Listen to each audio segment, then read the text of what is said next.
ഫാലിമി എങ്ങനെയായിരുന്നു സന്ദീപ് കൺസീവ് ചെയ്തത്? ആ സമയത്ത് എന്തായിരുന്നു ആ ഒരു മനസ്സിലെ ഡിസ്കഷൻ ഒക്കെ? അല്ല, ഫാലിമി ഞാൻ അതിന്റെ ഒരു ബേർത്ത് തൊട്ടുണ്ട്. ഉം.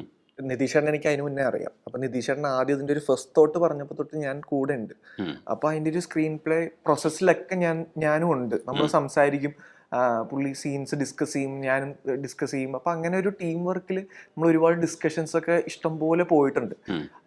പിന്നെ എനിക്ക് നിതീഷേട്ടനെ അറിയാം, എങ്ങനെയായിരിക്കും പുള്ളി ആസ് എ മേക്കർ. പുള്ളി ഭയങ്കര ബ്രില്യൻ മേക്കറാണ്. അപ്പോൾ പുള്ളി അത് എടുത്ത് വരുമ്പോൾ എങ്ങനെയായിരിക്കും എന്നുള്ള കാര്യം എനിക്ക് ഫ്രം ദ വെരി ബിഗിനിങ് എനിക്ക് ആ ട്രസ്റ്റ് ഉണ്ടായിരുന്നു.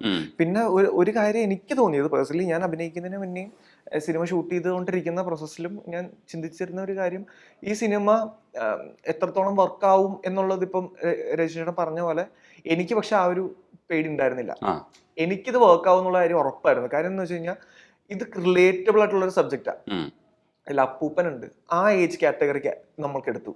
അമ്മയുണ്ട്, അച്ഛനുണ്ട്, യങ്സ്റ്ററിന്റെ ഏജ് ഞാൻ എടുക്കും. അപ്പൊ എല്ലാ ഏജ് ആൾക്കാർക്കും കണക്ട് ചെയ്യാൻ പറ്റുന്ന ഏതെങ്കിലുമൊക്കെ ഒരു റിലേറ്റബിൾ ആയിട്ടുള്ള ഒരു പോയിന്റ് നമ്മൾ സിനിമയിൽ പറഞ്ഞു പോകുന്നുണ്ട്.